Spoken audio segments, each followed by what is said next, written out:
Ja, it's Simon. It's hinterhalb. Alright.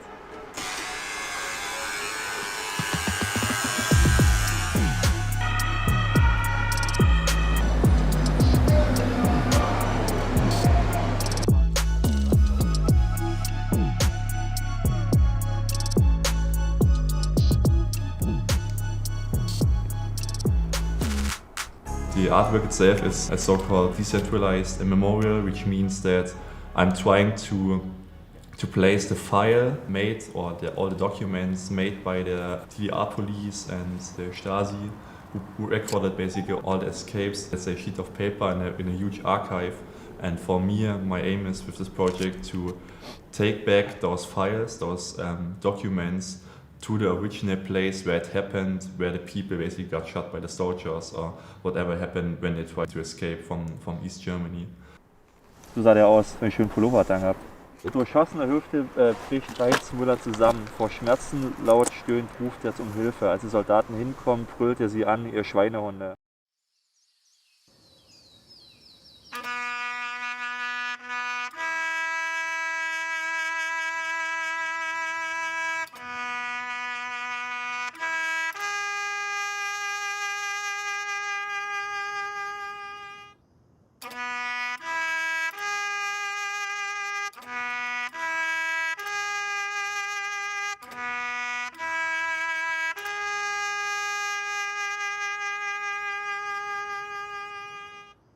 Once we have these systems, these autonomous systems on the battleground, who is basically playing them the Zapfenstreich, right? And in this case, I create a machine who is playing a Zapfenstreich to symbolize other machines to retreat from the battleground.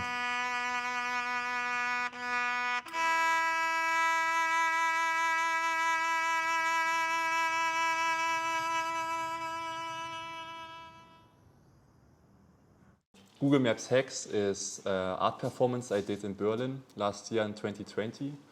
And what I did was that I used 99 smartphones in a red wagon. I carried this wagon behind me in the streets of Berlin.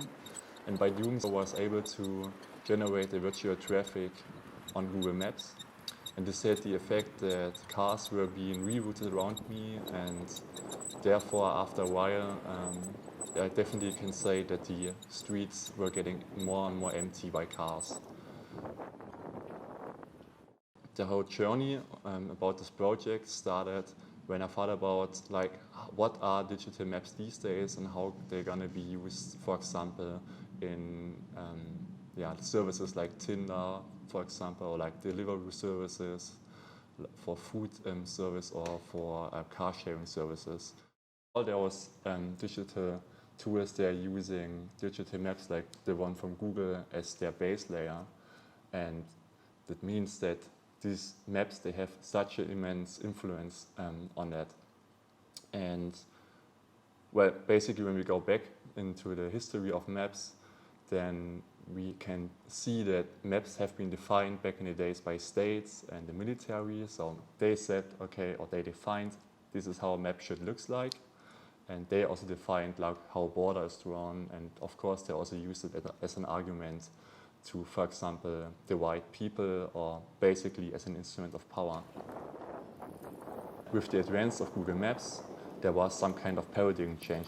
The power of the owner of that map was shifted from the state or the military to a private company, and they now defining much more how it looks like on the one hand, but also in a sense of like what's the reality we're gonna see there.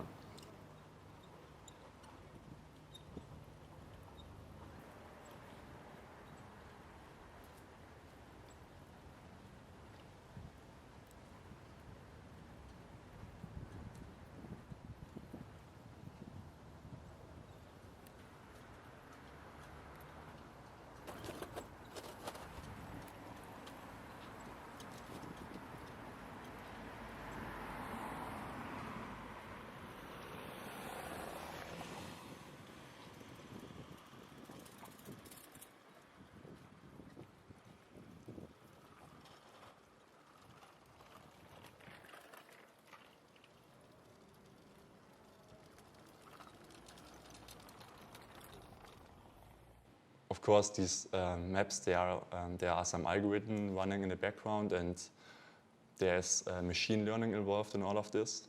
And for example, to detect virtual traffic, the way how those services or how Google Maps is working is that it detects a lot of smartphones on the street, and after a while it will show you on Google Maps that there's a traffic in front of you. And this is like an algorithm which was trained with a lot of traffic data in the past, and then it can, in that sense, detect for the future, okay, will there be a lot of busy streets or not?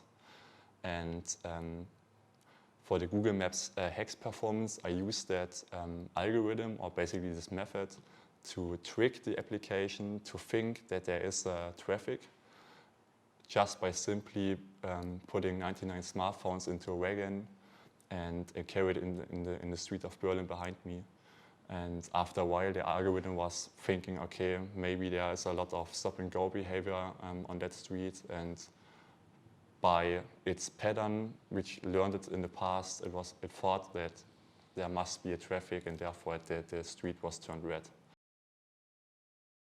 I think this performance or this hex shows quite well in another way how easy also we as individuals, as users of those tools, can with super simple things shape and also manipulate, in a way, hack back these systems.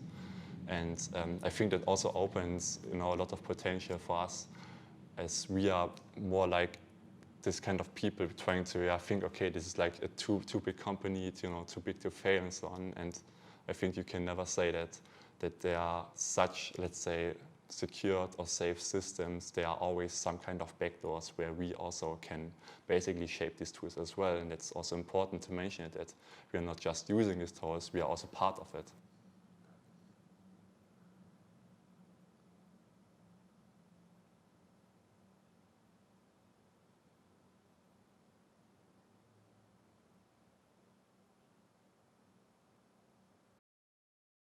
So I spent a lot of time with people who are working in this field of, programming, let's say, things for whatever banks and this kind of huge businesses, right? And the thing is, what I realize more and more is that those people, they are not really, questioning their own technology which they are using every day.